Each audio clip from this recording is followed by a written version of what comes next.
baronne de Suisse. Partagez le direct. Attendez. Pourquoi? Je vais regarder un peu. Regardez un peu la connexion. Peut-être que je donne un peu plus fort.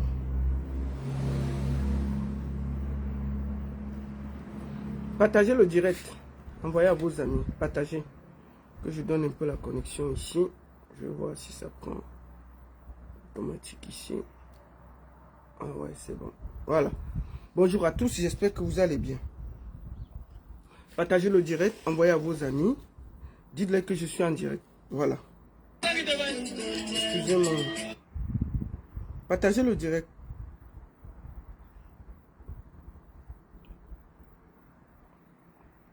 Aujourd'hui, nous avons un cas grave, très grave sur la main.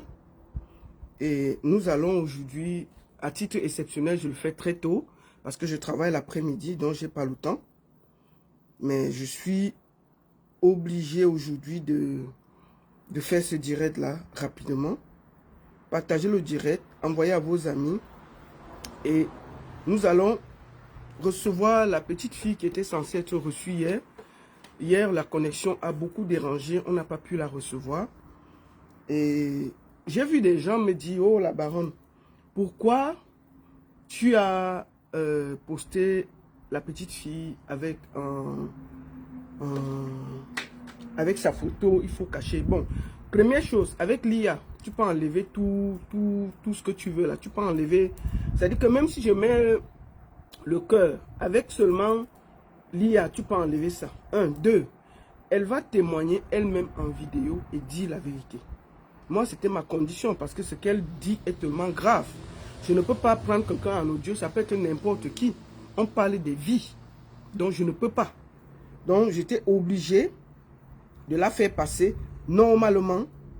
C'est-à-dire que ce n'était pas un débat de ce côté-là. Si on vient dire des choses aussi graves, on doit pouvoir l'assumer en public. Parce que si quelqu'un vient dire que oh, mon partenaire m'a VIOL, jusqu'à il y a l'enfant dedans, vous n'allez pas me demander de prendre la personne là en privé pour que demain vous venez dire que j'ai menti sur quelqu'un. Non. On va seulement prendre cette personne en vrai et partager et dire à la personne, attendez, je suis en train d'attendre le lien là. Partagez, partagez.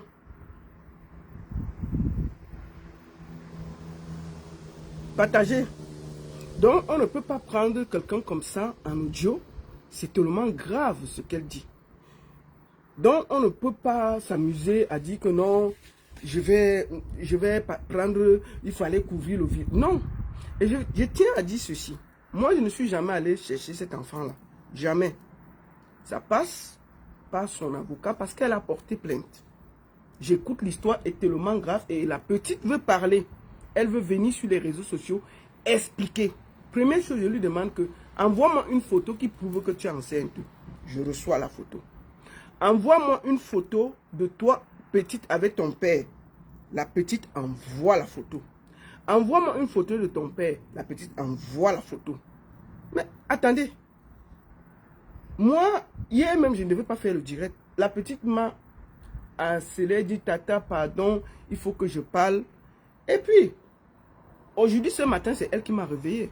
Donc, si quelqu'un veut s'exprimer à ce point, je suis dans l'obligation de lui faire parler. Donc, je suis désolé. Vos leçons, je ne suis pas avec ça. Je demande juste à chacun de s'asseoir et d'écouter notre petite pour voir ce qui se passe exactement. Donc, je ne vais pas trop contourner. Nous allons prendre la petite et c'est elle-même qui va se présenter, elle-même qui va nous expliquer ce qui se passe exactement. Voilà. Et puis, excusez-moi.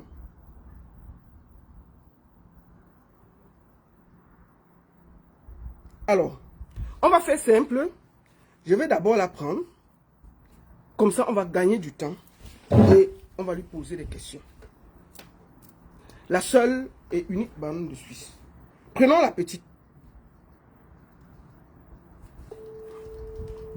Je tiens à dire ici que j'ai certains enregistrements. La balle du shérif. Donc les gens qui vont venir discuter là, je vais sortir ça.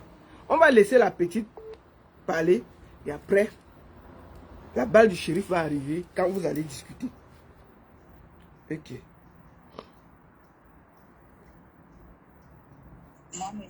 Bonjour ma fille, bonjour. Bonjour madame. Comment ça va? Ça va bien et vous? Ça va. Bon, on va aller très vite. Comment tu t'appelles? Edou Claire Michel. Edou Claire Michel. Tu as quel âge aujourd'hui? J'ai 21 ans. D'accord. Tu es enceinte, c'est ça, non? Et madame? Parce qu'on ne voit pas bien. Lève-toi un peu, comme ça on voit s'il y a un petit ventre là. Ne montre pas ton ventre, tu te lèves juste un peu. Que je vois s'il y a ton ventre. Voilà. Est-ce qu'on voit même quelque chose? On ne voit pas beaucoup. Mais bon, j'ai montré tes photos. Ah oui, d'accord.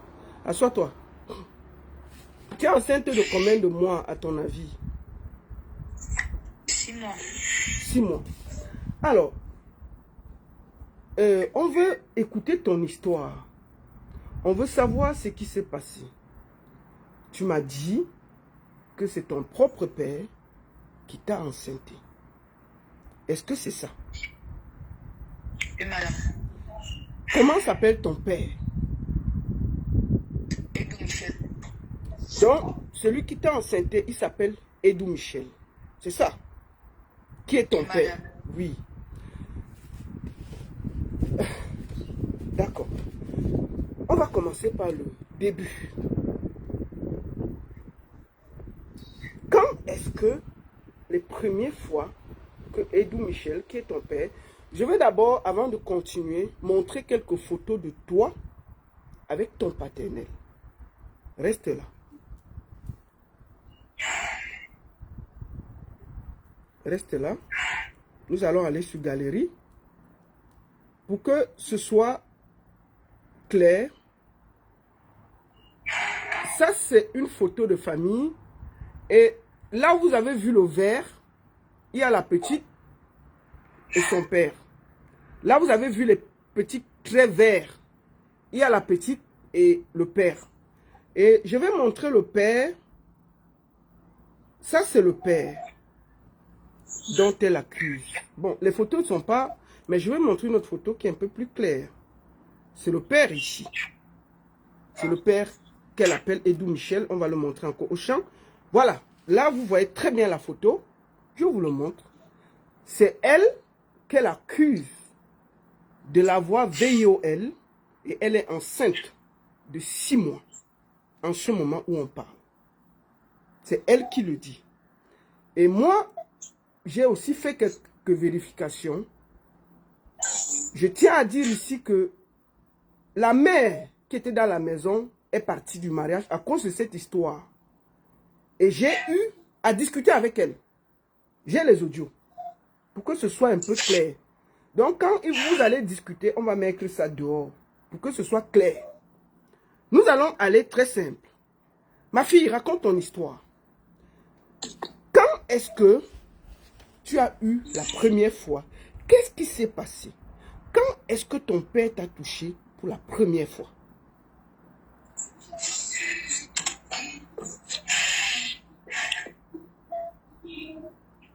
Tu as compris la question? Madame? Oui. Est-ce que tu peux répondre à la question? Ne pleure pas. Va à l'essentiel. Quand est-ce que ton père t'a touché pour la première fois? Madame, c'était en 2019. En 2019. Oui, madame. Comment ça s'est passé? Est-ce que tu te souviens? Je vois que c'est difficile, mais on doit aussi passer par là pour qu'on ait la vérité. Parce que c'est grave ce que tu dis, tu vois. On ne peut pas balayer comme ça. Comment ça s'est passé? Bon, madame, c'était un samedi au mois de juin. Nous étions à la maison, c'est-à-dire mon père, ma petite soeur, mon petit frère et moi. Donc, nous étions au nombre de 4 à la maison. Et moi, j'étais en train de prendre ma douche. C'est où mon père a envoyé ma petite soeur et mon petit frère à la boutique pour qu'ils aillent acheter le petit déjeuner. Entre-temps, quand moi j'étais en train de me laver, j'ai fini. C'est où papa m'appelle. Il me dit qu'il veut me parler. Je dis, je viens de finir de me laver, je dois d'abord m'habiller. Quand je vais finir de m'habiller, je vais venir, on va parler. Il me dit non, il faut venir maintenant. Je dis, ok, j'arrive. Quand je viens, il ferme d'abord la porte de la chambre. Ensuite, il me dit qu'il va essayer de voir si je suis capable de garder un secret. Je lui dis, garder un secret comment? Il me dit, je vais voir. Il commence d'abord par le fait qu'il doit m'épiler. Je dis, comment ça tu vas m'épiler? Est-ce que c'est à toi de le faire? Il me dit, de temps en temps, même le père peut aussi aider son enfant à s'épiler. Quand j'ai refusé, il a essayé de me prendre de force. Quand je dis, c'est le secret là comme ça, il me dit, ça fait toujours partie du secret. C'est où il sort le couteau, il me demande de m'allonger. Il dépose le couteau sur le lit. Quand je m'allonge, il a commencé à m'épiler. Quand il a fini, il me dit que, ok, maintenant donc, il va essayer de voir si je suis capable de garder un secret. Il est monté sur moi et il a commencé à me pénétrer. Quand je lui dis que je vais dire à maman, il me dit que même si je dis, personne ne va me croire parce qu'il est maître de sa maison et maître des lieux. Donc, il fait ce qu'il veut. Ce jour-là, quand il a fini, je suis retournée, il m'a demandé d'aller me nettoyer et de ne rien dire à personne. Que si il a pu sortir le couteau à sa femme, moi qui? Pour qu'il ne me poignarde pas avec. C'est où je suis partie, mes petits frères sont rentrés, nous avons déjeuné et puis nous sommes restés à la maison toute la journée. Quand maman est rentrée le soir, je n'ai pas pu parler avec elle parce que étant sous la frustration de papa et sur la peur, j'ai préféré ne rien dire. Je suis restée tranquille. Et on a fini le samedi là, comme ça, je n'ai rien dit à personne. Le lendemain, dimanche, nous sommes allés rendre visite à une tante. Attends ma soeur, il t'a épilé avec quoi? C'était avec un rasoir bic. D'accord. Le lendemain? Le lendemain, dimanche, nous sommes allés rendre visite à une tante du côté de Yopoué. Et comme c'était il y a les vacances, elle nous a dit à mes petits frères et moi qu'on ne peut pas venir et on rentre. Vu que ce sont il y a les vacances et mes cousins étaient déjà tous là, elle a demandé qu'on reste et que le papa va venir avec nos habits après. Le dimanche là, nous sommes restés avec mes cousins et tout, on jouait. Il y avait de l'harmonie comme les années passées. Donc, j'étais toujours avec eux, comme j'ai toujours eu l'habitude d'être, mais un peu distante. Ma cousine a constaté, elle m'a demandé à quoi, j'ai dit rien. Donc, j'ai toujours continué de jouer avec eux. Nous sommes restés du mois de juin jusqu'au mois de juillet. Il y a eu un problème chez ma tante parce qu'il y avait un garçon dans le quartier qui me draguait. Et un jour, ma cousine a organisé un rendez-vous avec lui. Nous étions en train de causer, vu que en face de la maison de ma tante, il y a une maison en étage et il y a une terrasse. Nous étions en train de causer et tout. Mon cousin nous a donc surpris. Quand ma tante est rentrée le soir de la prière, il il a dit à ma tante que je connais déjà les hommes. Il m'a attrapé avec un gars. Ma tante nous a fouettés, mes cousines et moi. Et le lendemain, elle a appelé mon père, elle a expliqué à mon père, elle a dit à mon père que je connais déjà les hommes et tout. Après ça, donc, papa est venu chez ma tante. Il m'a demandé si c'est vrai, je lui ai dit non. Il m'a dit ok. Il m'a fait comprendre qu'il devait se déplacer pour aller hors du pays et qu'il faut qu'on rentre. Donc, il faut que mes petits frères et moi, nous rentrons, nous venons rester un peu avec lui. Il ne sait pas quand il va revenir.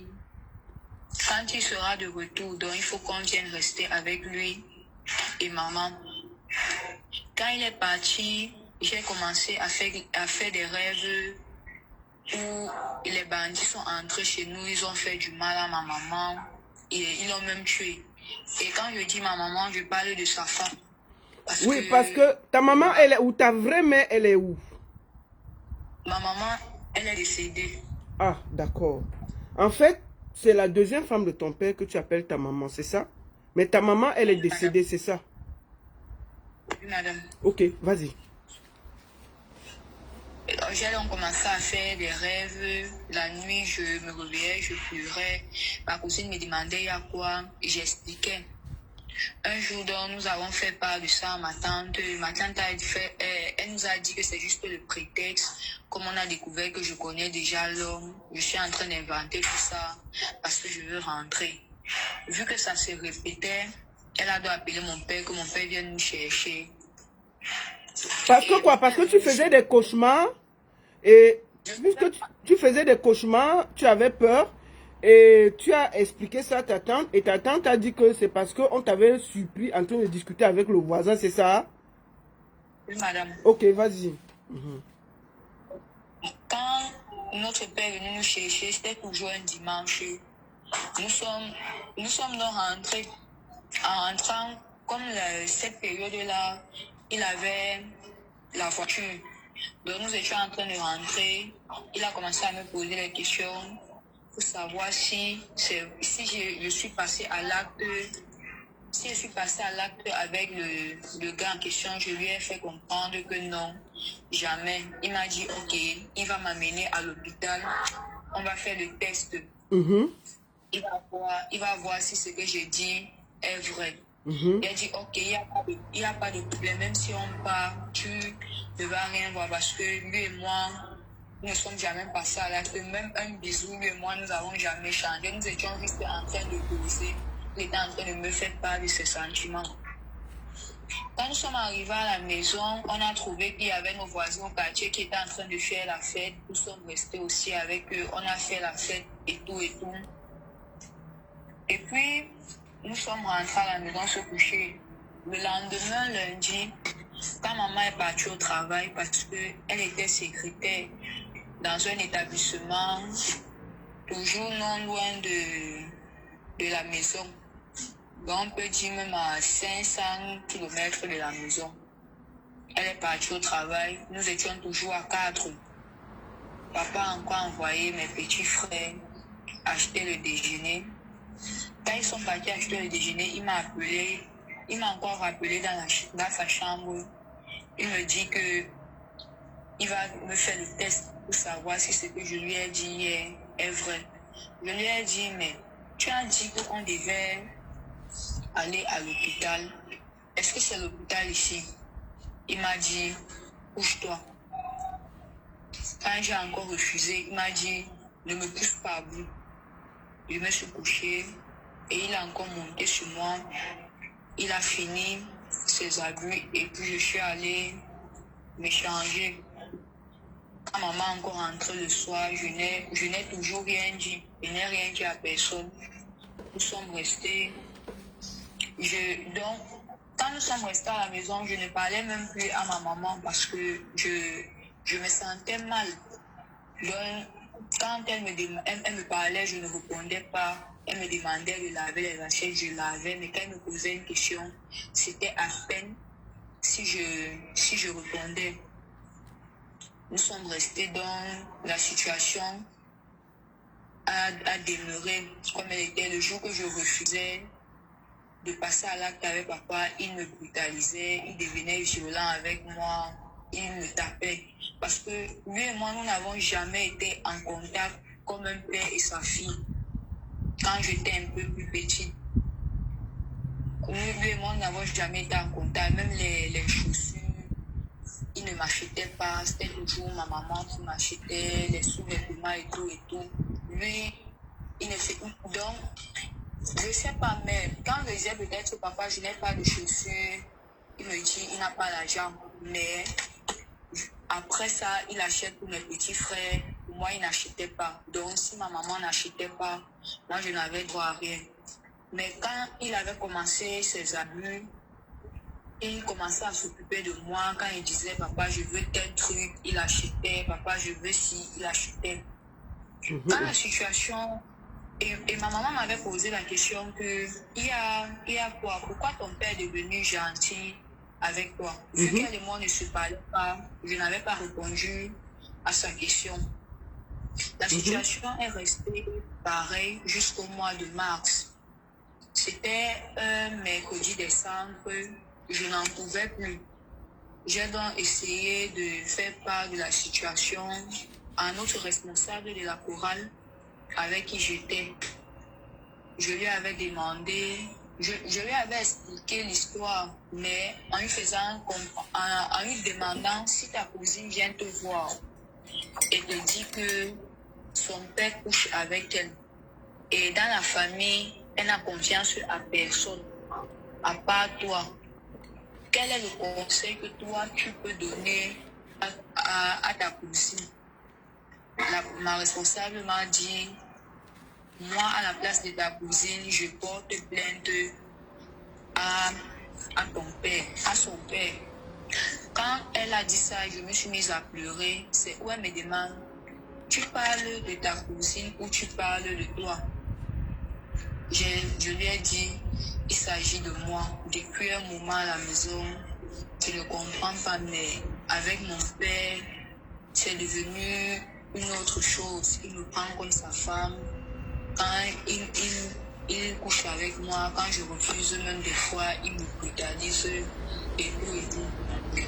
Elle a donc fait appel à notre vice-responsable, elle a expliqué la situation et les deux m'ont conseillé de me rapprocher de notre prêtre, notre aumônier des jeunes. J'ai dit non, j'ai peur. Si mon père apprend même que j'ai dit ça à quelqu'un, je ne sais même pas ce qu'il va me faire parce qu'il m'avait menacé avec le couteau et moi j'ai peur de lui parce que ce qu'il dit, il fait. Elles ont dit, calme-toi, on va essayer de rencontrer le père, on va dire au père que tu veux parler avec lui. Il va nous donner un rendez-vous et on va te dire, tu vas venir parler avec lui. Ce jour-là, nous sommes rentrés, il n'y avait pas de lumière. Nous sommes rentrés. J'ai demandé qu'elle m'accompagne parce que se faisait déjà tard. La messe était finie, ça faisait déjà 1 heure. Et quand elle devait rentrer, mon père devait me compter que j'étais où et tout et tout. Parce que à période-là, il n'aimait pas voir un garçon à côté de moi. Quand je parlais même avec un autre gars, ça l'énervait. Donc, il était tellement énervé que je ne pouvais pas causer avec un garçon au quartier. Donc, il voulait seulement me voir causer avec des filles et non des garçons. Ils ont demandé qu'elle m'accompagne. Elles m'ont accompagnée. Pendant que nous étions en train de rentrer, ma mère aussi rentrait du travail. J'ai dit, Dieu merci. Comme elle est même là, ce soit même une bonne chose. Je vais même descendre avec elle une fois. Nous sommes descendus à la maison.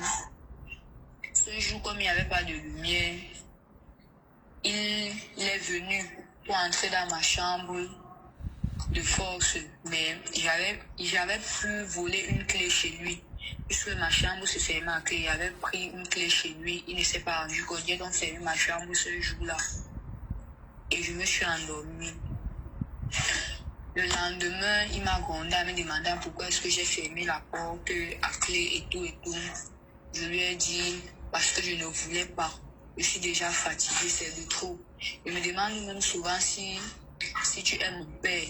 Lui-même, il m'a répondu qu'il ne sait même pas s'il est mon père. Parce que ma maman, la première grossesse grossesse de ma maman était d'un notable au village. Donc, peut-être même la deuxième grossesse, ce n'est même pas lui. Donc, c'est-à-dire ma grossesse. Donc, peut-être ce n'est même pas lui. Que quand ma mère m'a accouché, c'est quand j'avais déjà 3 ans que ma mère a commencé à dire partout que c'est lui mon père et tout et tout. Donc, lui-même, il n'est pas sûr. Ce jour-là, nous sommes restés ce jeudi, vendredi. Et puis dimanche, je faisais la fièvre. Ma température était trop élevée. Et moi, je voulais même déjà fuir la maison parce que je ne voulais plus rester avec mon père et tout. Quand je montais donc... Attends ma fille, attends un peu ma fille, attends.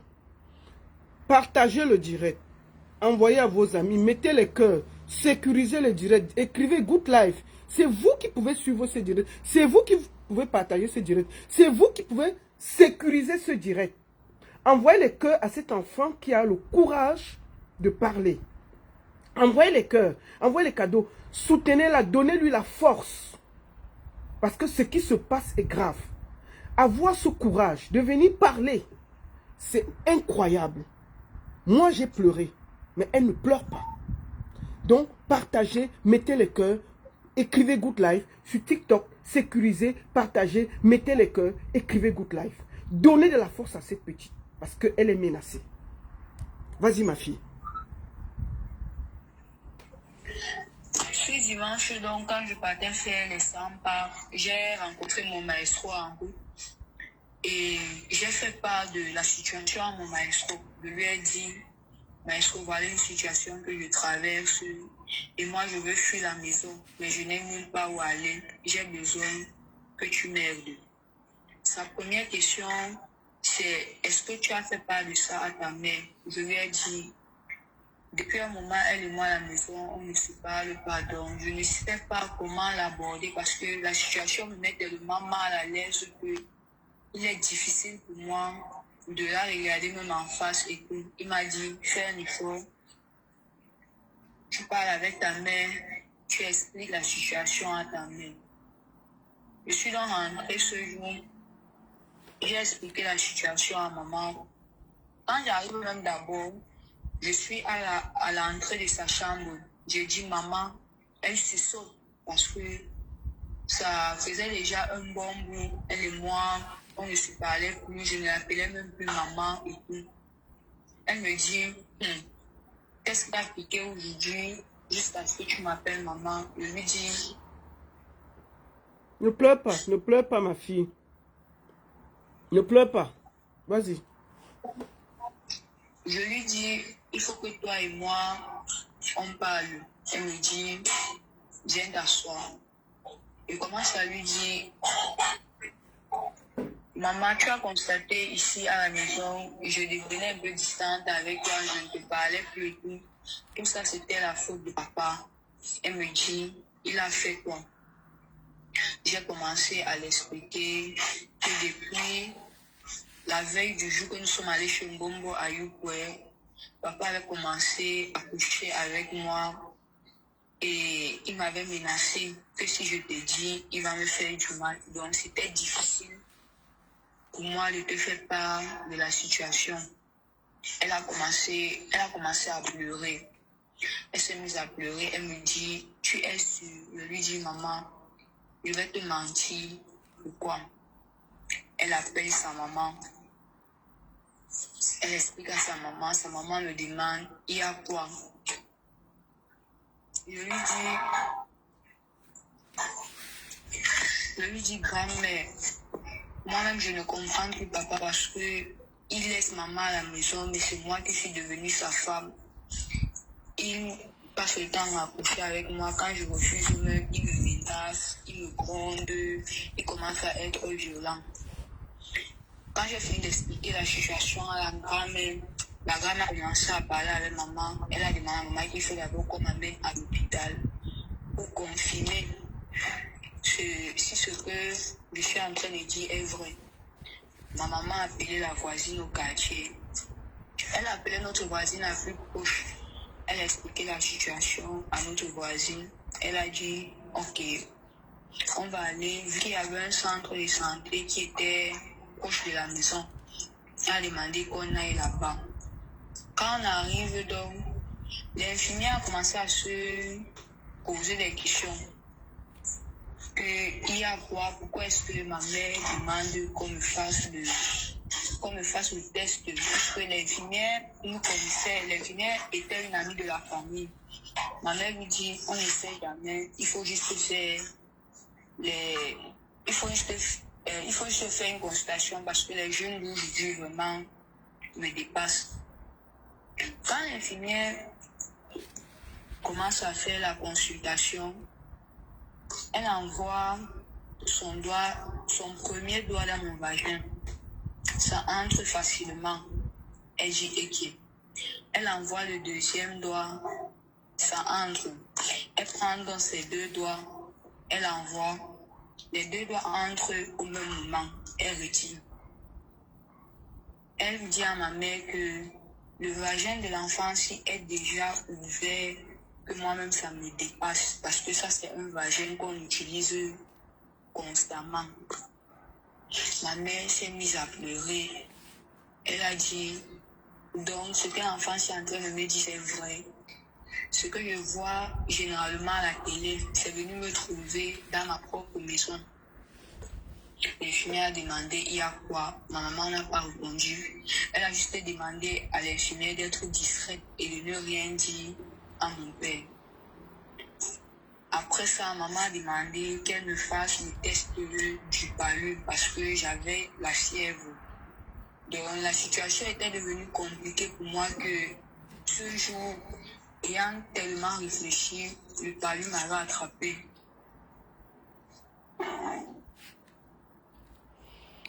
Quand on a fini la consultation et qu'on a prescrit les remèdes, nous sommes rentrés. J'ai dit à maman que faut pas que papa sache qu'elle et moi on se parle parce que il sait que on ne se parle pas. Donc s'il apprend qu'elle et moi on a recommencé à se parler, il peut se douter de quelque chose et me faire du mal. Maman a dit ok. Quand nous sommes rentrés à la maison ce dimanche-là, on a continué à faire comme des ennemis et tout. Maman a juste dit que ta fille est malade. J'ai essayé d'acheter les remèdes. Il faut lui demander ce qu'elle a. Papa m'a demandé il y a quoi. J'ai dit j'ai le palu. Je ne me sens pas bien. Il a dit ok. Nous sommes restés à la maison ce dimanche soir. Lundi pareil. Mardi aussi nous sommes toujours restés à la maison. Mercredi, donc, je suis allée à la chorale. Quand je suis arrivée, le prêtre m'a dit, on m'a dit que tu me cherches, me voici. Je lui ai dit, ok mon père, dès que j'ai fini la répétition de la chorale, je vais passer dans votre bureau et nous allons parler d'un sujet. Il m'a dit, ok, je suis disponible après. Quand on a fini la répétition, je suis partie dans le bureau du père. Ma présidente et mon maître étaient déjà là. J'ai expliqué la situation au père. Il m'a demandé le numéro de ma maman, j'ai donné. Il a appelé la maman. Il a demandé qu'elle passe dans son bureau. Elle est donc passée dans son bureau. Ils ont causé, ils ont pris l'initiative qu'il faut qu'on aille dans un autre hôpital pour avoir une autre consultation, qu'une seule ne suffit pas. Et il a dit, lui, il va prendre le problème en main parce que il défendait... Ne pleure pas. Il était dans un... Je ne sais pas comment dire ça, mais il était dans une association qui défendait les droits de l'enfant. Donc, il a dit qu'il va essayer de poser le problème là-bas et on va trouver une solution. Donc, mais qu'il faut d'abord qu'on aille dans un autre hôpital pour avoir une deuxième consultation. Quand nous sommes partis, quand on a fini la réunion, nous sommes rentrés. on a tamponné mon père en route qui montait déjà me chercher parce que j'avais à durer. Les répétitions finissaient à 19h, il était à 21h, je n'étais pas encore rentrée. Quand il m'a vu avec ma maman et mon maestro, il a commencé à gronder que c'est même la chorale de toi jusqu'à je reste à l'église jusqu'à 21h. Que d'ailleurs même j'arrête la chorale, il ne veut plus me voir à la chorale. Même à l'église, je ne dois plus partir. Le jour-là, je suis rentrée, je suis allée dans la chambre, il ne m'a rien dit. Il n'est pas venu dans ma chambre le jour-là. Le lendemain, jeudi, quand il s'est levé le matin pour puiser de l'eau, parce que quand il avait ses envies, que ce soit le matin, que ce soit la nuit, il entrait dans ma chambre.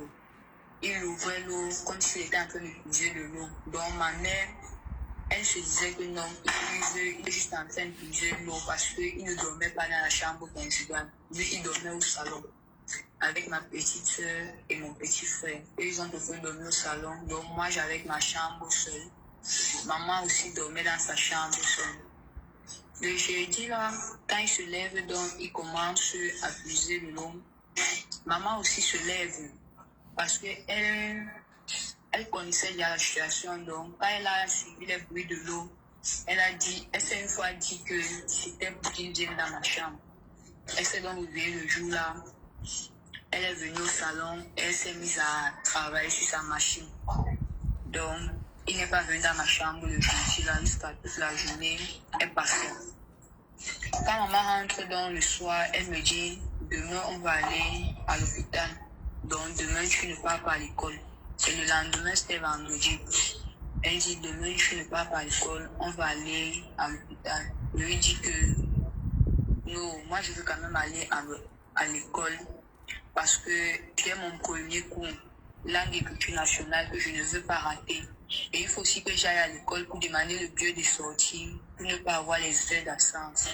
Elle me dit, ok, bah, mais tu dois me retrouver avant 10 heures parce qu'on a rendez-vous à 11 heures et le temps d'arriver, il se fera déjà tard. Je suis partie à l'école le lendemain.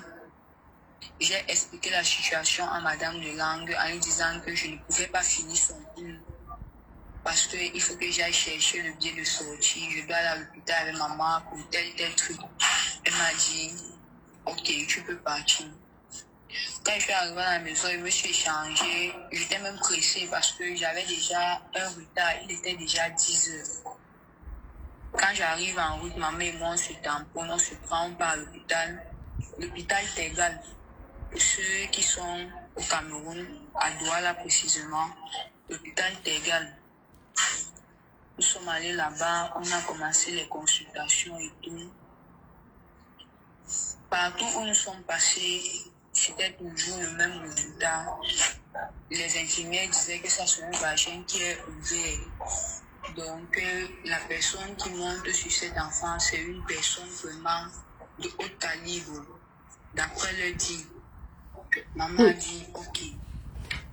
Elle a demandé ce jour qu'on fasse un test de VIH/SIDA. On a fait le test est sorti négatif pour nous deux. Elle a dit, c'est déjà une bonne chose. Après avoir fini la consultation et tout, elle a appelé ma tante. Il y a une de mes tantes qui réside à Yaoundé. C'est la grande sœur de mon père. Elle a appelé ma tante, elle a expliqué la situation. Elle a dit qu'actuellement, elle est même à l'hôpital. Voilà les résultats. Ma tante a dit que vu que moi je ne suis pas à Douala, vu qu'elle n'est pas à Douala, elle doit se rapprocher des deux autres qui sont à Douala pour qu'ils essaient ensemble de trouver une solution par rapport à ça. Ma mère m'a donc dit que je dois rentrer, elle va aller à une collègue. Elle va aller informer mes tantes, les grandes soeurs de mon père, de ce qui se passe. Elle est partie à une collègue, ils ont parlé, ils ont conclu que nous devions avoir une réunion dimanche à la maison. Sans rien dire à mon père. Donc, mon père savait juste qu'il y a une réunion chez lui, mais il ne savait pas le pourquoi de la réunion. Il ne savait pas pourquoi est-ce qu'on organise la réunion chez lui. Quand dimanche est arrivé, on a lancé la réunion. Quand ma tante me demande de parler, quand je commence à parler, il commence à m'étouffer, il dit c'est faux, que je suis juste en train d'inventer cela parce qu'il m'a demandé d'arrêter la chorale. C'est pour ça que je suis en train d'inventer ça. Ma grand-mère qui était là, c'est-à-dire la mère de sa femme, a posé la question, pourquoi est-ce que l'enfant va venir inventer un truc sur toi? Si ce que l'enfant dit est faux, je vais donner la Bible, tu vas jurer dessus. Il a donc lui-même arraché la Bible à ma grand-mère. Il a dit, si... Ne pleure pas ma fille, vas-y. Tiens bon, vas-y. Ne pleure pas. Vas-y. N'aie pas peur. N'aie pas peur. Il y a le peuple qui te regarde. Hein. Tu es protégé désormais. Il ne va rien faire. C'est lui qui aura les problèmes. La peur est finie. La peur est finie. Vas-y. Quand il arrache la Bible, il commence à dire que si c'est que ce que ma fille dit est vrai, quand je vais sortir d'ici là, que la voiture me colle. Ma grand-mère lui dit que c'est à moi de te donner la Bible. C'est pas que tu vas arracher la Bible, tu arrêtes la Bible en main, tu commences à faire, je ne sais pas ce que tu fais avec, ce n'est pas comme ça qu'on juge sur la Bible. Quand ma grand-mère dépose la Bible, elle nous demande de jurer. Moi, je juge sur la Bible. Lui, il dit qu'il a déjà juré, donc il ne jure plus. Mais tant qu'ils n'ont pas tiré de conclusions positives concernant la situation, elles ont dit, vous êtes trois à connaître ce qui se passe entre nous, c'est-à-dire ton Père, Dieu et toi. On a fini la réunion, elles se sont levées, elles sont parties. Quand mes deux tantes partent, mon papa est parti leur accompagner. Moi, je dis maintenant à ma mère que moi, je ne peux Attends un peu. Je demande à mon admin de TikTok là de bloquer le gars qui a des propos tribalistes là depuis. Vous ne savez même pas d'où elle vient. Arrêtez vos conneries. Donc, bloquez-moi le gars qui tient des propos tribalistes là. Je demande ça à un de mes admins. Merci. Il faut bloquer tous ceux qui parlent mal là. On doit protéger cet enfant. Merci. Vas-y ma fille.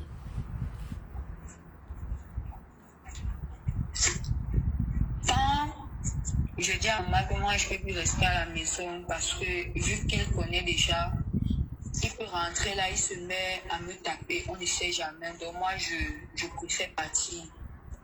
Elle me dit tu vas aller où? Je lui dis je vais chercher. Quand je pars donc de la maison, je suis allée me réfugier chez mon maestro. Étant là-bas, il a appelé le prêtre pour signaler au prêtre que je suis chez lui et il faut qu'on trouve une solution. Le lundi, là, il a causé avec le prêtre et tout. Le prêtre a dit, ok, mardi, je dois passer au centre Xavier pour que nous essayons de parler et il va convoquer mon père pour que mon père ne me touche pas, il ne me tape pas et il signe un engagement me permettant de retourner à la chorale et à l'église et qui ne va pas me faire du mal. Quand nous sommes arrivés le mardi, là, ils ont fait l'assise, le prêtre a fait l'assise avec mon père, ils ont parlé, le prêtre m'a appelé, il m'a dit, lis ce que j'ai écrit avant que ton père signe. J'ai commencé à lire, c'était l'engagement dans lequel mon père disait qu'il ne va pas me toucher, il ne va pas me taper et que je peux retourner à la chorale tranquillement. Il a signé. Quand il a signé, le prêtre a dit, ok, rentrez donc. Moi, j'ai dit au prêtre, moi, je ne veux pas rentrer avec lui. Moi, je préfère aller avec lui, le prêtre. Il m'a dit, ok, on va partir. Mon père est entré dans sa voiture. Moi, je suis entré dans la voiture avec le prêtre, nous sommes partis. Pendant ce temps, le prêtre me disait qu'il va me remettre un micro. Je vais rentrer avec chez nous et je vais enregistrer il va enregistrer mon père, mais il ne doit pas se rendre compte que je l'enregistre.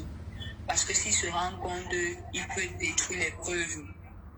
Elle dit, ok, padre.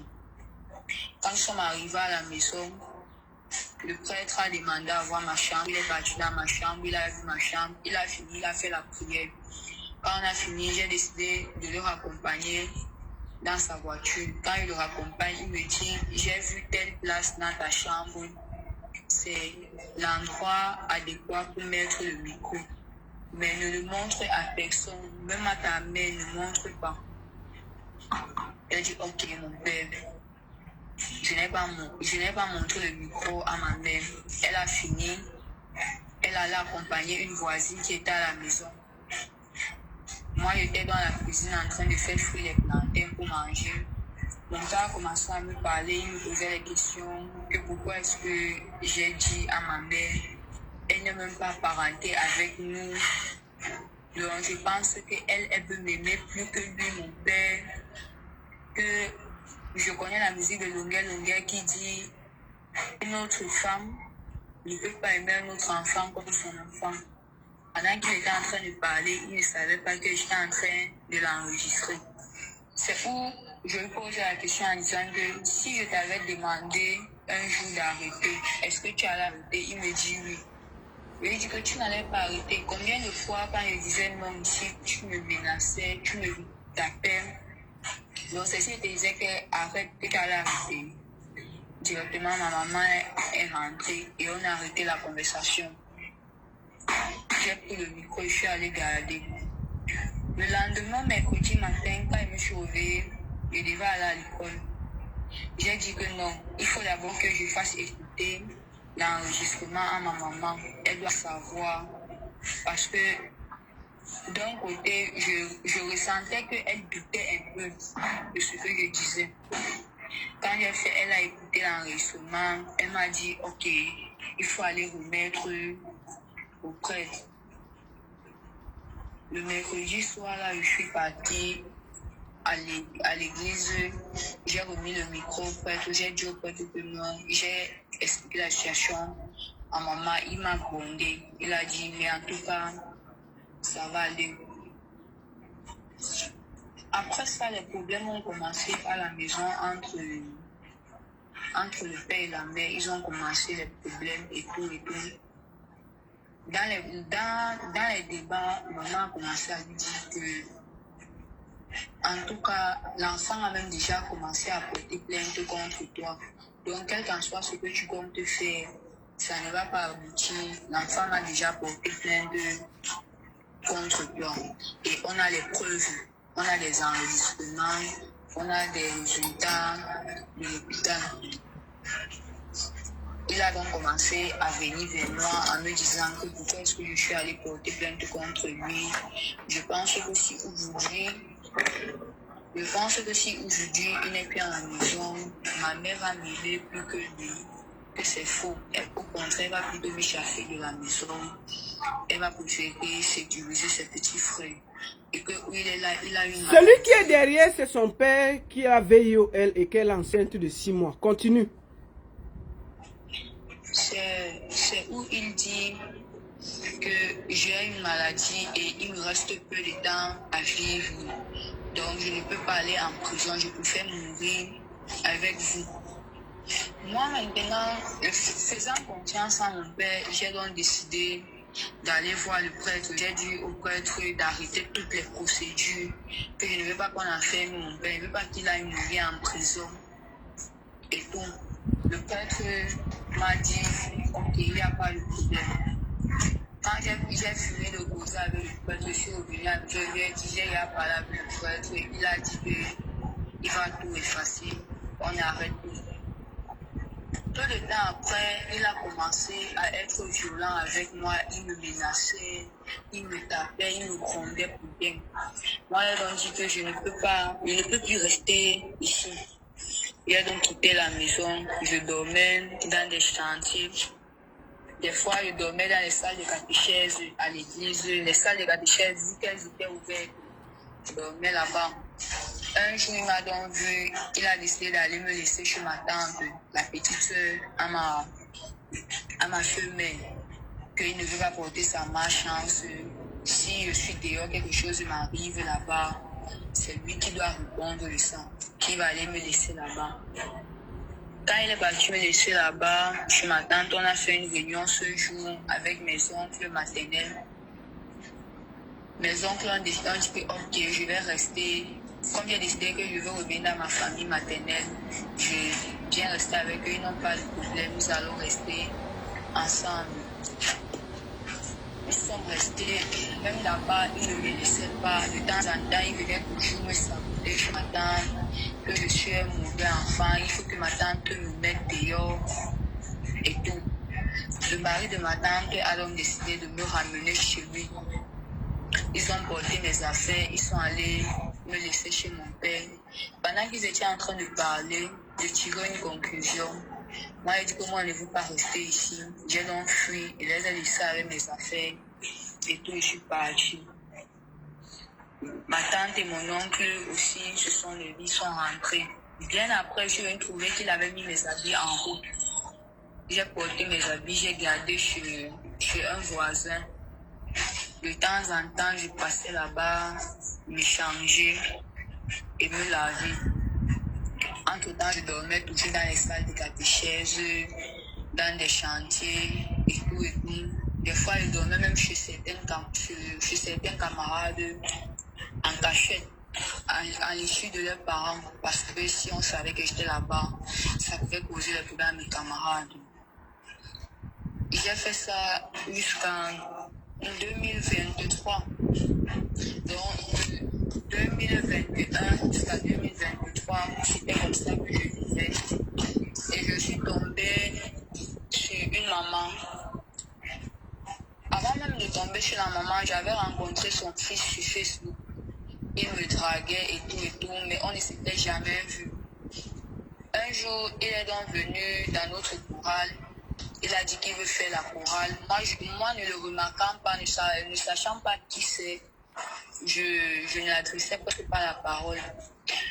Comme la période là, j'étais chargée des appareils de ma chorale et lui-même aussi, il s'y connaissait bien dans les appareils. Nous avons commencé à échanger des fois en ce qui concerne les appareils. Un jour, il m'a donc posé la question à savoir, tu ne me remarques pas? Je lui dis, tu remarques comment? Il me dit, je suis ton ami tel sur Facebook. C'est moi qui t'envoie l'invitation. Je lui dis, ah, c'est toi. Il me dit oui. Voilà comment nous avons commencé à être en contact. Des fois, on papotait et tout. Un jour, j'ai donc expliqué ma situation. Il a eu de la peine pour moi. Des fois, il me dépannait un peu financièrement et tout. Quand il y avait des fêtes dans sa famille, il m'invitait. Je venais rester avec ses soeurs. On passait un peu du temps. On riait et tout. Après ça, donc, un jour, il m'a invité chez eux. Vas-y, il y a qui te déconcentre à côté là? Concentre-toi. Qui est en train de t'agresser là? Mais laissez-la parler, c'est quoi avec vous? On t'agresse là? Moi, madame. Ok, mets-toi bien. Oui. Ok. D'accord, vas-y. Essaie d'avancer, comme ça, on va chuter. Vas-y. Bon, c'est donc comme ça que quand il y avait les fêtes chez eux, ils m'invitaient, je venais rester avec ses soeurs. De temps en temps, on papotait, on tapait les commentaires. Un jour, donc sa grande soeur m'avait invité chez eux pour que je vienne passer le week-end, le samedi avec eux. Je suis arrivée chez eux. On a commencé à papoter et tout. Vu qu'il se faisait déjà tard et il était très difficile de trouver les motos dans leur quartier, elle m'a dit, tu peux même dormir ici là, il n'y a pas de problème. J'ai demandé, ta mère et ton père vont dire quoi? Elle m'a dit, ma mère a voyagé et mon père lui laisse pas. Donc tu peux dormir. Demain, tu pars dans tes activités. J'ai dit ok. J'ai dormi chez eux le samedi là et me suis réveillée le lendemain dimanche. Je suis partie. J'ai gardé mes amis, je me suis échangée et je suis partie à l'église. Le week-end qui suivait, je suis toujours venue chez eux, j'ai toujours dormi, je suis rentrée le lendemain. J'ai fait ça à 3 reprises. Un jour, quand sa maman est rentrée du voyage, elle m'a trouvée. Elle m'a posé la question, ma fille, quand tu dors dehors comme ça, ta famille ne te cherche pas, on ne te pose pas de questions. J'ai dit, nous, on sait que je suis à la fête, donc on y va bien midi. Elle a dit ok. Le week-end qui suivait encore, j'ai encore posé le même acte. Je suis venue, j'ai dormi, je suis rentrée le lendemain.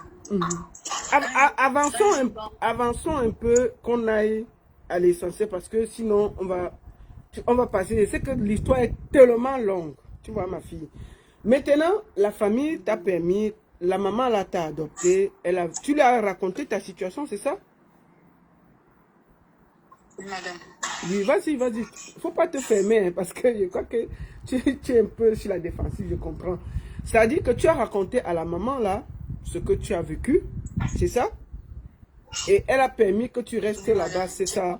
Vas-y. Madame. Je suis restée avec elle jusqu'en 2025. De 2023 à 2026, nous sommes restés ensemble. Et j'avais eu un problème là-bas parce que moi, n'étant pas à Douala, puisque la période là, je suis allée chez une tante à Yaoundé rester un peu fuir Douala parce que la femme de mon père m'avait dit que je devais aller fréquenter dans son village à Bachia. Donc, je suis partie à Yaoundé en attendant que on commence à apporter les choses de l'école et tout et tout. Étant à Yaoundé, j'avais une chorale que je formais dans notre quartier là-bas, la fête dans notre nouveau quartier. C'est la maman qui m'avait accueilli. Un jour, donc, on a commencé à faire les collègues pour le concert. On m'a remis de l'argent. J'ai donc remis à un ami que lui, il puisse se charger d'acheter les pannes et tout, et de remettre. Mais malheureusement, il n'a pas livré à temps parce que le budget a fait faillite. Ils ont commencé à avoir quelques problèmes et tout. Ils n'avaient nulle part où aller parce qu'ils ont la maison, ils ont fait un prêt à la banque et ils ont mis la maison en gage. Oui, ils ont mis la maison en gage, donc ils n'ont pas rempli l'argent de la ville. En banque assise à la maison.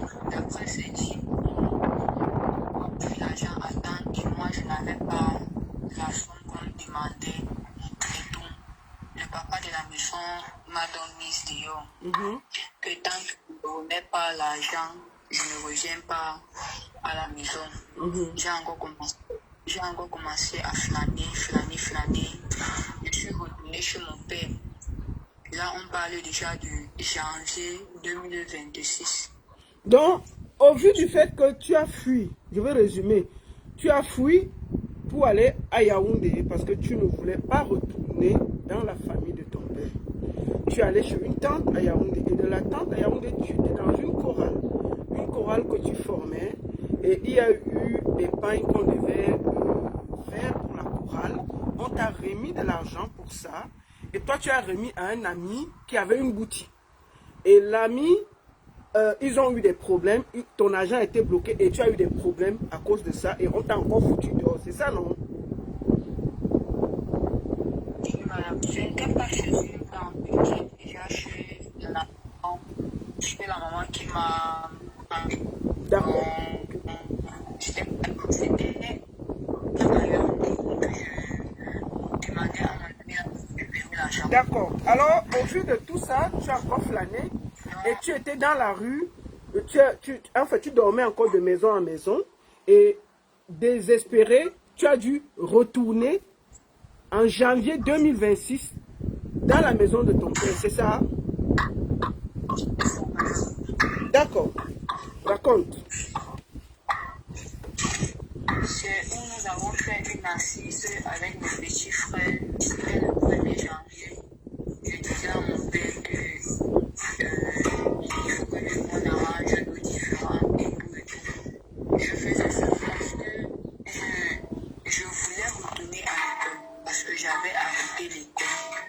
Parce que la femme de mon oncle, le grand frère de ma maman, de ma famille en fait, avait fait mon acte de naissance. Et mon papa était allé où j'avais eu à fréquenter, récupérer la photocopie. Donc je n'avais plus aucune photocopie. Donc, voilà maintenant qu'il me paye l'école. Il y a le vent ici. Vas-y, vas-y. Voulant qu'il me paye l'école, je suis donc retournée à la maison, j'ai demandé qu'on fasse ma paix et tout. Et que je veux... Attendez, je vais entrer dans la maison. Reste un peu là, 1 minute. Je vais un peu vous charger. Je vais entrer dans la maison. Piston, il y a le vent où je me trouve là. C'est en train de... C'est grave seulement le vent ici. Je vais voir si je peux mettre. Je peux mettre comme ça. Est-ce qu'il y a moins de vent? Je ne sais pas s'il y a moins de vent là. Parce que là, c'est chaud. Je vais voir parce que je vais me couvrir un peu vers le mur. Peut-être qu'il y aura moins de vent. Voilà. Puisqu'on ne sort pas. Il dit à mon fils, il n'est pas sorti, on va le voir sur Internet. Il y a moins de vent, non? Vas-y, ma fille. Il y a un peu moins de vent, vas-y. C'est où... Voilà, voilà. C'est où il a accepté que je revienne à la maison et tout. Je suis revenue à la maison, tout faisait semblant d'aller bien. Il y avait des jours, il me donnait l'argent des beignets, des jours, il ne me donnait pas, il ne se souciait même pas de savoir si j'ai mangé et tout et tout. Donc, il y avait plus de relations entre lui et moi parce que je ne parlais pas avec lui. Lui aussi ne me parlait pas, c'était à peine si on s'adressait la parole. Un jour, donc, il est rentré avec une bouteille de jus grenadine. Il a dit, pardon, je veux le jus. J'ai mon pain au frigo là-bas. Je veux manger et pousser avec le jus parce que j'ai faim. Il a accepté que je prenne son jus.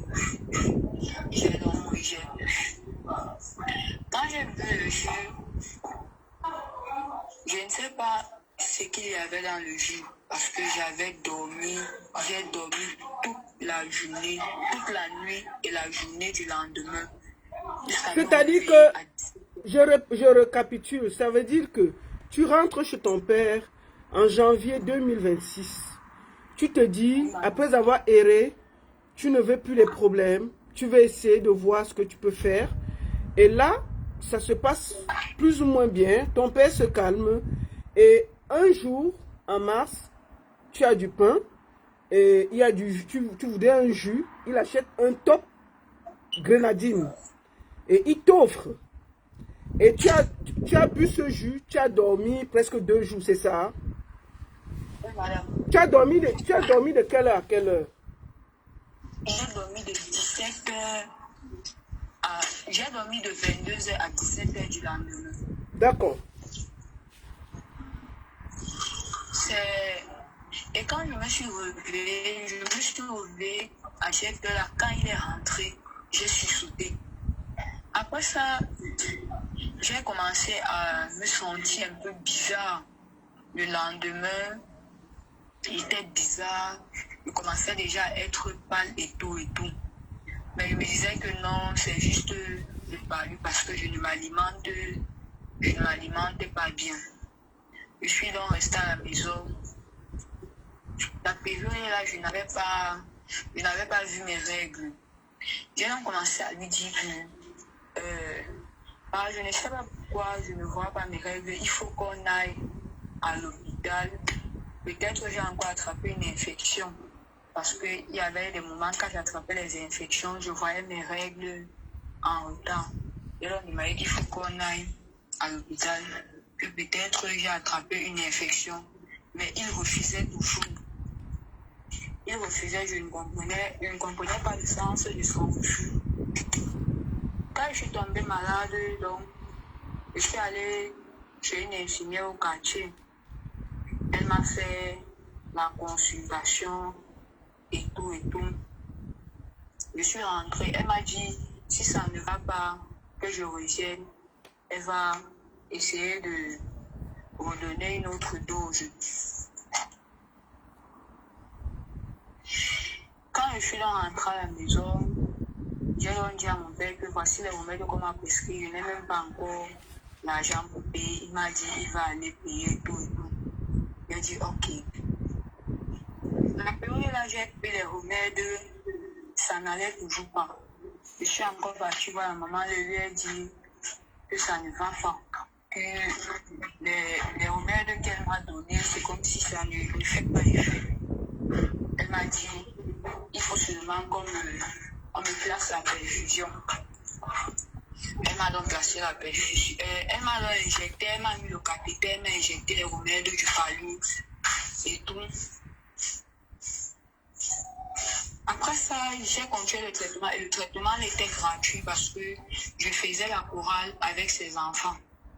Donc, comme il faisait la chorale avec ses enfants, elle a dit, elle ne peut pas voir la grande soeur de ses enfants malades et elle ne l'aide pas. Même si je n'ai pas l'argent, elle peut m'aider gratuitement, que je suis quand même son enfant au quartier.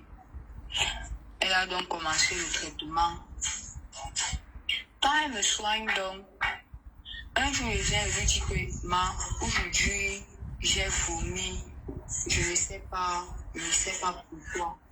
Elle me dit, on va faire le test de grossesse. Je lui dis, fais le test de grossesse. Comment que j'ai bu ça dans le verre, j'ai pris ça.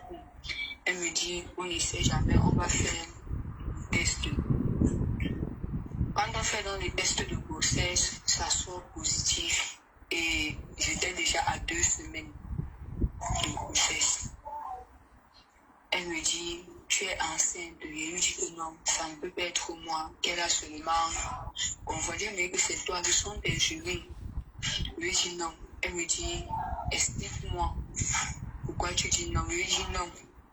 Après, je lui dis que ma pardon, aide-moi à enlever. Elle me dit, tu ne peux pas enlever. Que je dois informer mon père. Je lui ai dit non, je ne peux pas informer mon père. Je vais d'abord commencer par expliquer à ma famille comment que je suis enceinte. Elle me dit, je peux t'aider, mais il faut que tu me dises la vérité. Je lui ai dit quelle vérité? Elle me dit, rentre, tu peux réfléchir et puis tu me reviens. Quand je rentre donc, ne sachant pas comment j'ai eu la grossesse et tout, je me pose des questions. Je ne comprends pas pourquoi est-ce que comment je sois enceinte. Je me pose toujours des questions. Je ne comprends pas. Un jour donc, je suis couchée à la maison. Je commence à essayer de me rappeler. Je me rappelle que il fut une fois, mon père m'avait donné un jus de grenadine et j'avais dormi toute la journée, toute la nuit et toute la journée du lendemain. Et quand je me suis réveillée, mon corps était bizarre et tout. Et je suis tombée malade. Après, j'ai commencé à dire que j'espère seulement que ce n'est pas lui, que ce n'est pas mon père. Je pars donc, me vois l'infirmière, j'explique à l'infirmière que voilà la situation et je suis en train de suspecter que ce soit l'enfant de mon père. Me dit l'enfant de ton père, comment? Je lui dis moi-même, je ne veux pas croire. Mais si tu dis que je suis enceinte, ce n'est que la seule explication. Elle me dit, ok,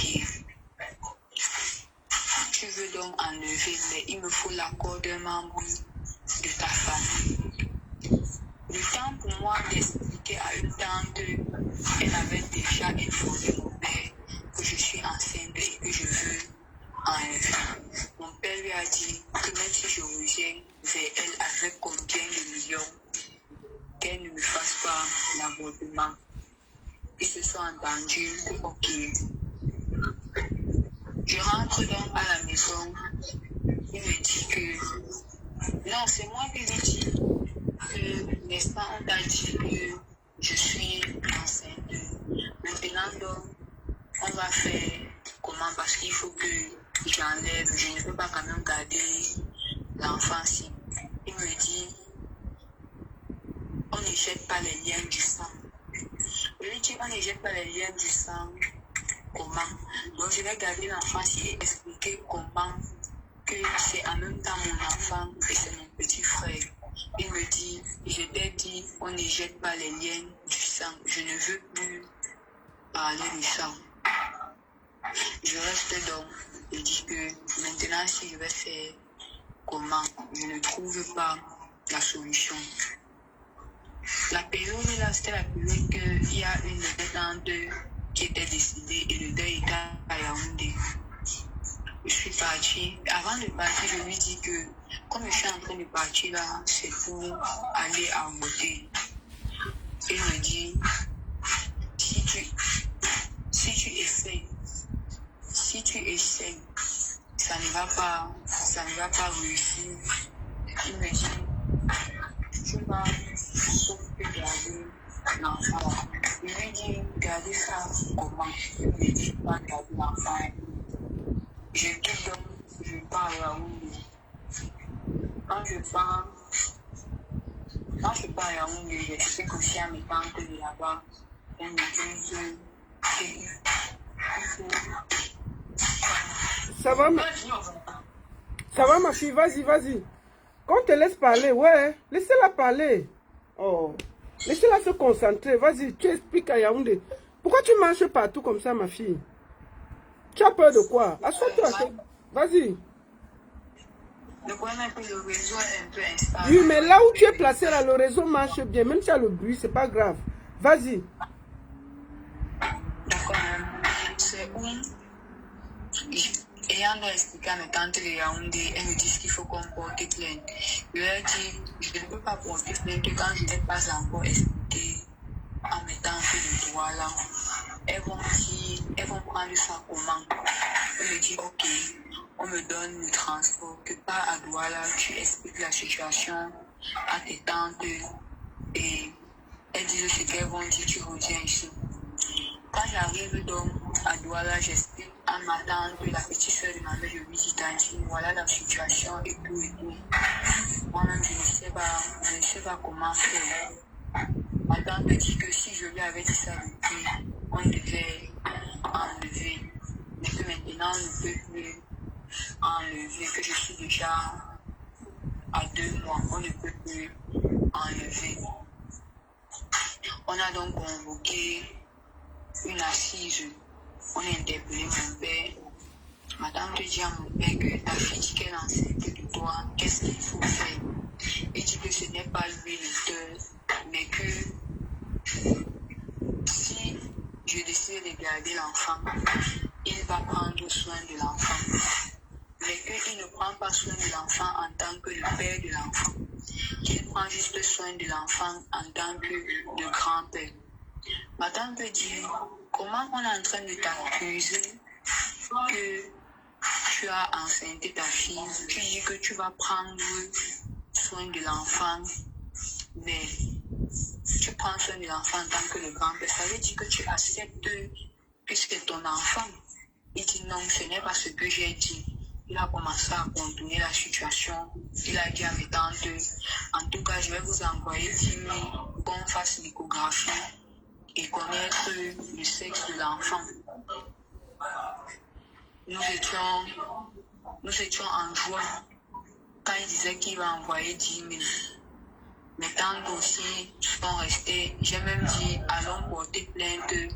Elles ont dit non, qu'elles n'ont pas l'argent et elles n'ont pas le temps pour aller à tout moment au tribunal, gérer les trucs comme ça. Que si moi, je veux porter plainte, ça me regarde, mais que je porte plainte en comptant sur mes poches et non sur leurs poches.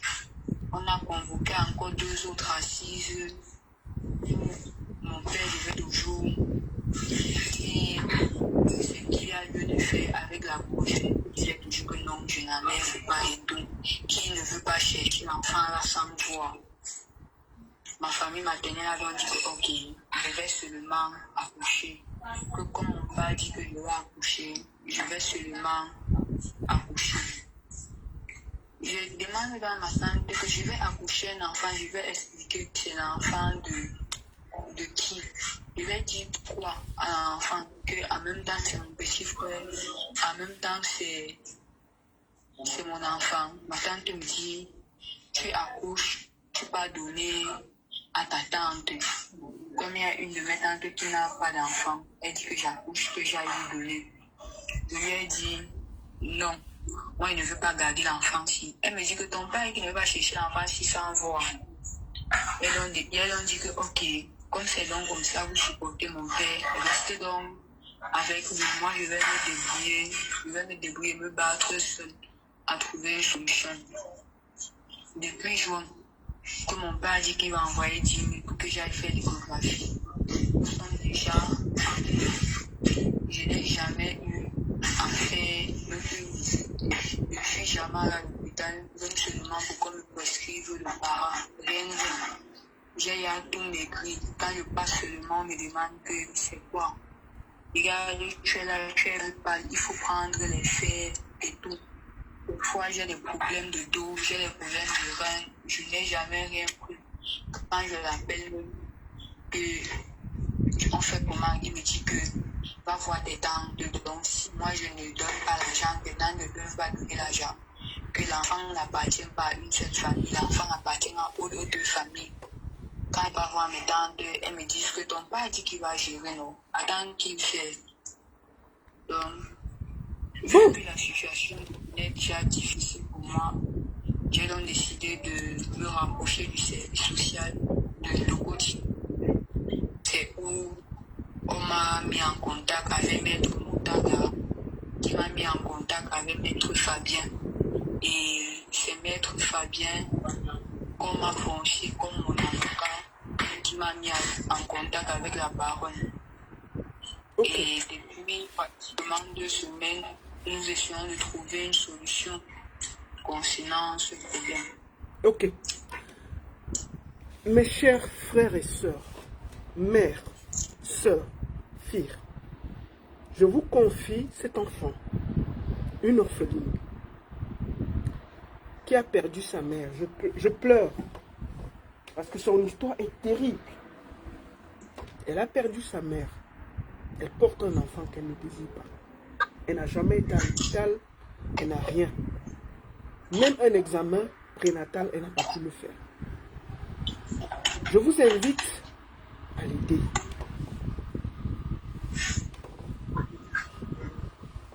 À la solidarité.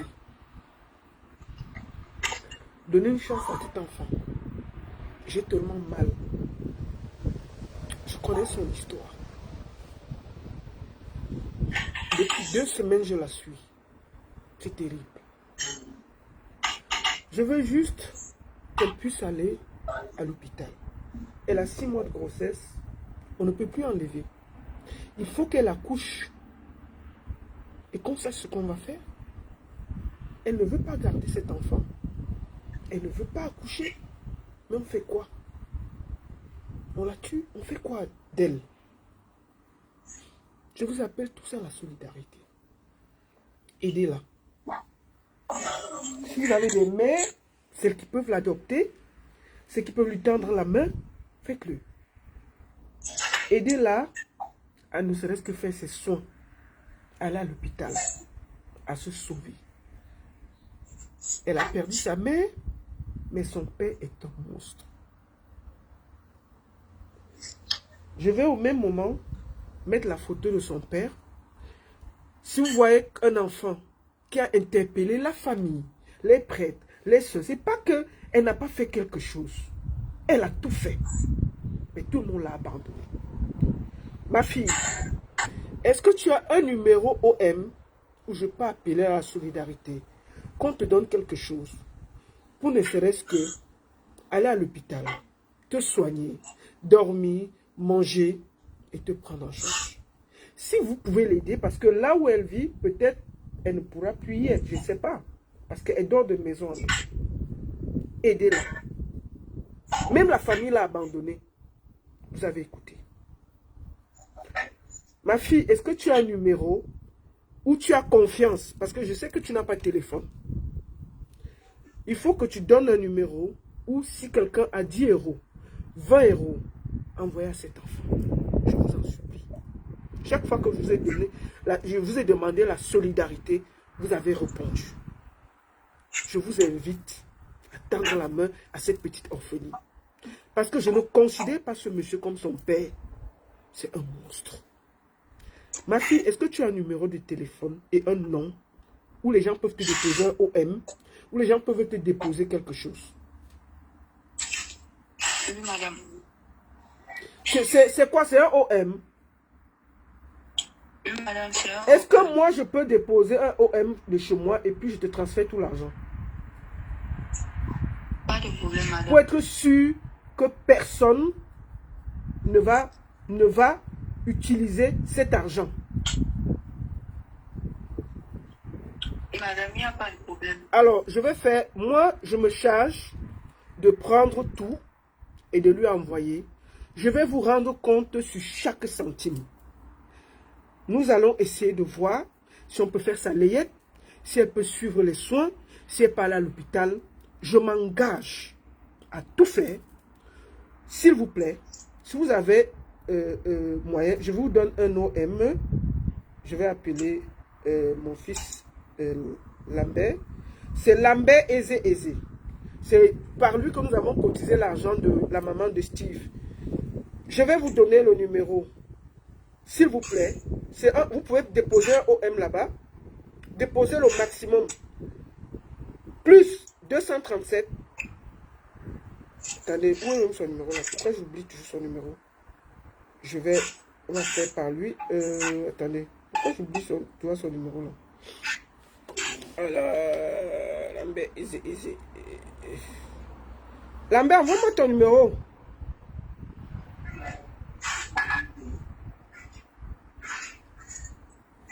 Nous allons passer par là. L'OM va être là. Et moi, je me charge de regarder qu'elle peut aller à l'hôpital, qu'elle peut se soigner, qu'on peut faire la layette. Et s'il y a des mamans, s'il y a des gens, j'ai aussi un PayPal, s'il y a des gens qui peuvent l'adopter, l'aider, vous êtes les bienvenus. Je vais donner mon PayPal, plus l'OM, l'Orange Money, plus 237 6 97 95 66 49. Écrivez, notez ça, vous épinglez. Plus 237 6 97 95 66 49. Je vais demander aussi mon PayPal pour qu'on envoie aussi. Si vous avez le PayPal, vous pouvez envoyer là-bas. Attendez, je vais demander mon fils qui m'envoie mon PayPal.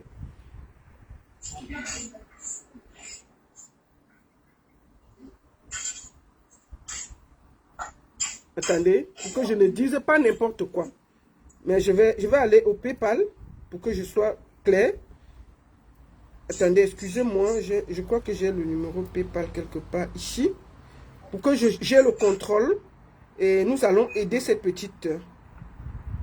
Où est le numéro PayPal? Excusez-moi.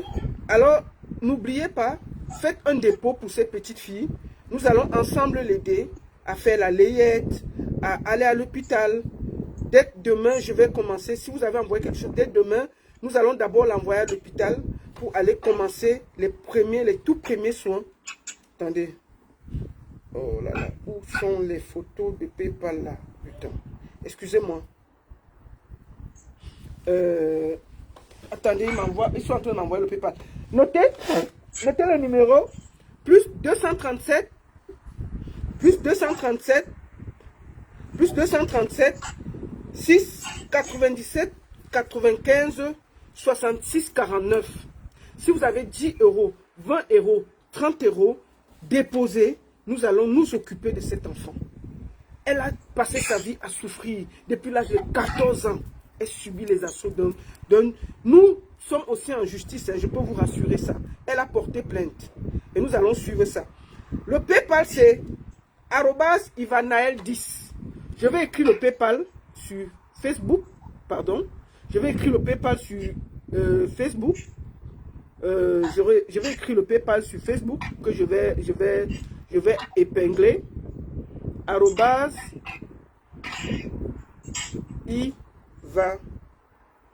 Ivanaël 10. Attendez, je mets PayPal. Voilà. Je vais épingler. Arrobase Ivanaël 10. PayPal, arrobase Ivanaël 10. Je vais épingler ça. Écrivez le PayPal là, s'il vous plaît. Et puis, arrobase Ivanaël 10. Arrobase Ivanaël 10. Et vous pouvez donner quelque chose. 10 francs, 20 francs. Je répète encore.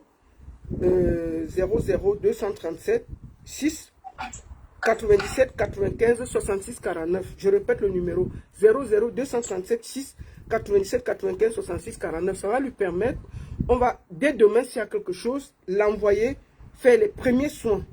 Elle va aller faire le test, commencer à prendre de l'acide folique, tout ce que, s'il vous plaît. Et c'est écrit Lambert Aizé. Lambert Aizé, c'est le nom. Je vous présente encore son père, pour qu'il n'y ait pas de doute. Déjà, je vous montre la photo de famille où elle est avec son père petite, pour que ce soit clair. Vous voyez bien, elle est là, la petite qui vous parle là, elle est là, son père est là. Voilà ça devant vous. Vous voyez bien qu'elle est en bas de son père. Je vous montre sur TikTok, pour que ce ne soit pas qu'elle ment. Voilà ça. Là, voilà petite avec le père. Là, voilà ça. Je vous montre une deuxième photo de famille. Et si vous discutez, il y a des audios. Voici l'enfant. Voilà cette petite que vous êtes en train d'entendre. C'est elle là. Et je vous montre le père. Ça, c'est le père. Je le montre ici. La photo est un peu noire ici. C'est pour ça que je lui montre sa photo quand il est au champ. Parce que ici, je ne sais pas si ici vous pouvez voir quelque chose bien. C'est lui là. C'est lui là. Je montre bien. C'est lui là. Il s'appelle, je vais vous donner son nom complet. Ma fille, il s'appelle comment? Michel. Il s'appelle comment? Edou Michel. Oui, et toi tu portes son nom. Toi tu t'appelles comment? Edou Claire Michel. D'accord.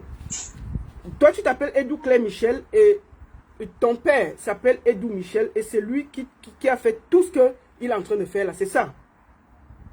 Oui, madame. Non, elle est déjà à 6 mois. À 6 mois, on ne peut pas. Même si c'est ici en Europe, on ne peut pas.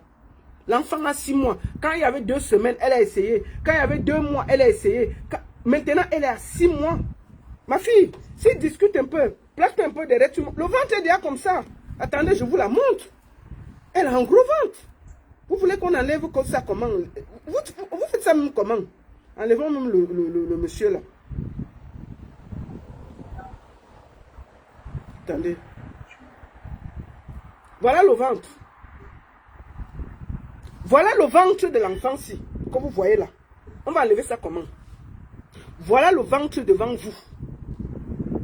Là, voici. Vous voyez bien que c'est elle. Je vous montre en gros. Voilà le ventre. Vous voulez qu'elle fasse comment? On enlève ça comment? On va seulement aller devant. Voilà ça. Voilà. Ma fille, est-ce que tu as un dernier mot? Parce que je suis tellement choquée. Est-ce que tu as un dernier mot à dire? Est-ce que tu peux? Je sais que les mots te manquent. Est-ce que tu as quelque chose à dire? Ne pleure pas. Est-ce que tu as un mot à dire? Est-ce que tu as un dernier mot à dire? Bon, tout ce que je peux demander, c'est que cette fois-ci, il faut que mes plaintes aboutissent. C'est juste ça.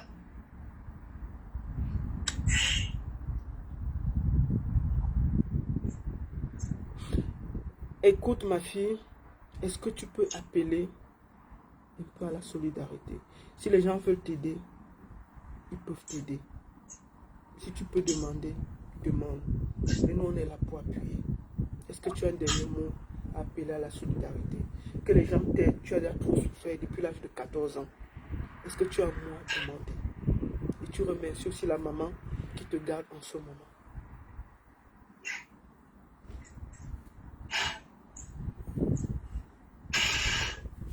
Madame, honnêtement, je ne sais pas quoi dire. Attendez, j'ai épinglé le PayPal. Attendez, je vais épingler le PayPal. Vas-y. Vas-y, ma fille, vas-y.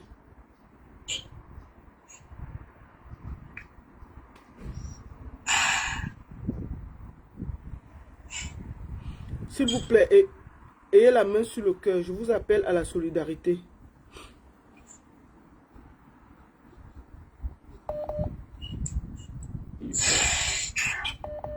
J'ai pas le... Iva Naël.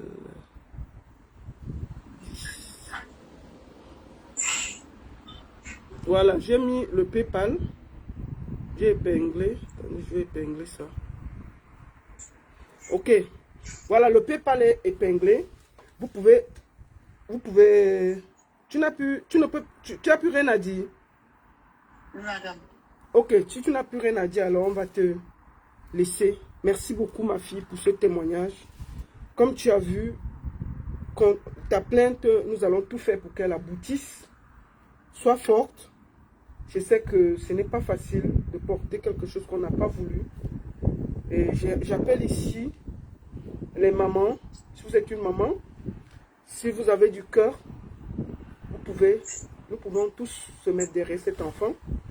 Si vous avez des habits, vous avez des trucs que vous n'utilisez pas pour la grossesse, vous avez une boutique qu'on peut l'aider pour la layette, parce que je ne sais pas si on parle, je sais même pas comment faire en fait. Je ne sais pas quoi dire en fait. Je ne sais pas.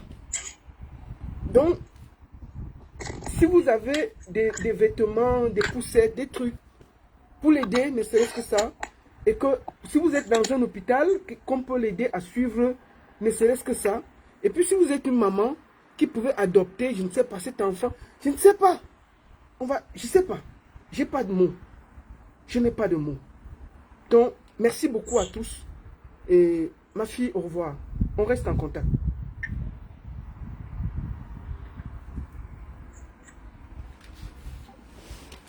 Son géniteur s'appelle Edou Michel. Je vous remonte sa photo qu'elle accuse pour que nul n'ignore. Je répète encore, je vous appelle tous à la solidarité. Mes soeurs, filles, s'il vous plaît, donnons, cette fille, j'ai laissé qu'elle vous raconte son parcours. Parce que si je coupais, vous n'allez pas comprendre. Le PayPal, c'est Ivanaël 10. L'Orange Money, c'est Eze Lambert. 00 237 6 97 95 66 49 00 237 6 97 95 66 49. Ça va me permettre de l'envoyer faire déjà les premiers tests pour voir comment elle va. Je vais vous rendre compte de ce que nous avons récolté pour l'aider aussi à suivre la procédure. C'est vrai que les avocats veulent faire pro bono, mais il faut quand même payer les taxis, les machins, les ceci. Si vous avez une boutique qu'elle peut passer, prendre des vêtements pour l'enfant, aidez-la. Si vous êtes en diaspora et que vous voulez l'aider, vous voulez adopter cet enfant, vous êtes les bienvenus. Vous êtes la marraine de cet enfant. Je ne sais pas, faisons quelque chose. Faisons quelque chose. Si vous êtes prêt à l'héberger, vous êtes prêt à l'aider, vous êtes prêt à lui donner un endroit pour vivre, vous êtes prêt à lui trouver une chambre où elle va vivre, vous êtes les bienvenus. Ne laissons pas cet enfant qui souffre depuis l'âge de 14 ans dans la rue. Si vous avez un endroit que vous n'utilisez pas, vous avez une maison, vous pouvez l'aider, qu'elle s'installe, qu'elle reprenne sa vie.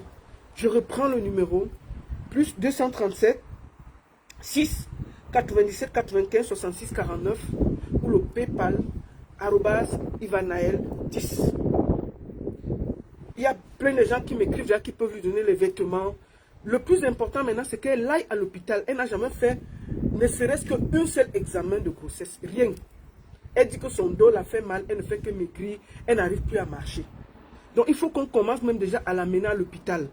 C'est pour ça que je vous invite à voir comment vous pouvez donner quelque chose. S'il vous plaît. Merci à la personne qui vient de m'écrire qu'elle a les vêtements pour enfants. Nous allons récupérer tout ça et lui donner ça. Merci. Je ne sais pas, fille ou garçon, donnez seulement. Et tous ceux qui ont 10 euros, 20 euros, vous êtes les bienvenus. Cette fille doit aller à l'hôpital. Nous devons suivre la procédure. Et merci à Maître Fabien Kenyé et Maître Edo pour l'aide. Merci à tous. Que le Seigneur vous bénisse et ayez la main sur le cœur. Ce n'est pas, je vois certains propos tribalistes là. Oh, elle vient d'où? Est-ce que c'est important? Est-ce que c'est important? C'est un enfant camerounaise. Si je commençais à dire que elle est Bamileke, elle est ceci, ça vous aurait arrangé. Non, on parle d'un enfant camerounais qui a été VIOL par son père camerounais. C'est de ça qu'il s'agit. Nous devons nous battre pour ça. Et je tiens à le dire. J'ai des vocaux. Donc quand vous allez venir discuter, cette fille a raconté son parcours. Il y a eu des gens qui étaient au courant, la famille au courant, les prêtres au courant, la chorale au courant. Ce n'est pas qu'elle elle atterrit. Il y a eu tout le monde qui était au courant. Elle a cherché l'aide partout. Elle a cherché l'aide partout. Elle a été cohérente du début à la fin. Vous voyez qu'elle ne manque pas. Elle a les dates, les clairs. Moi, j'essaie même. Je l'ai moi pour dire que je suis sérieuse. J'ai renvoyé l'enfant chez la fille parce que son téléphone, elle avait perdu certaines voices et les données. J'ai payé le technicien pour qu'on tire. On a dit que la carte mère était ci, était ça, c'était un peu compliqué. J'ai renvoyé l'enfant là chez son père pour aller l'enregistrer. La fille a eu le courage de partir. Elle dit, Tata, je veux parler. J'ai déjà trop souffert. J'ai demandé l'aide partout. Je veux parler. Et elle a parlé. Quand vous l'écoutez, elle n'est pas cohérente. J'invite les blogueurs. J'invite tout le monde qui a un cœur à prendre cette histoire entre les mains. Nous devons mettre loin Monsieur Edou Michel qui a fait du sale sur sa propre fille. Partagez le direct. Envoyez à vos amis. N'ayez pas peur. Mettez cette histoire dehors. Le PayPal est là. PayPal Ivanael 10. Non, @Ivanael 10.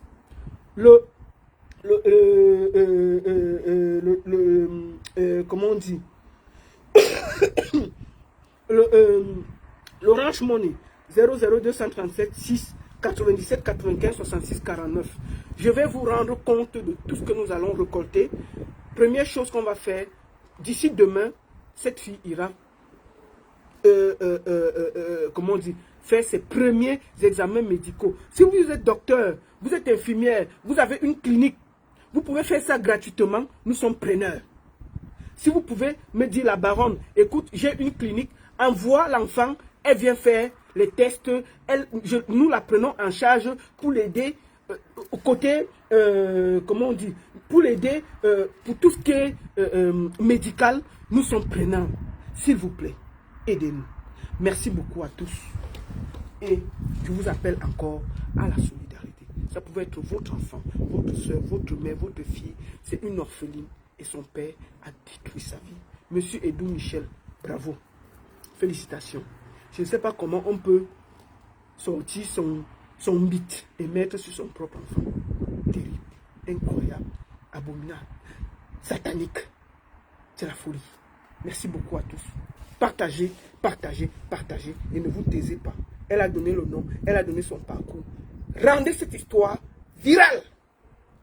Je vous appelle tous à vous lever. Levez-vous pour cet enfant. Elle a été abandonnée pendant 6 mois, 6 ans. C'est le moment que nous, mères, filles, sœurs, frères, on doit se lever pour cette petite fille qui a eu un courage de folie de venir dénoncer son propre père. Qu'elle porte un enfant qui est son petit frère. C'est de ça qu'il s'agit.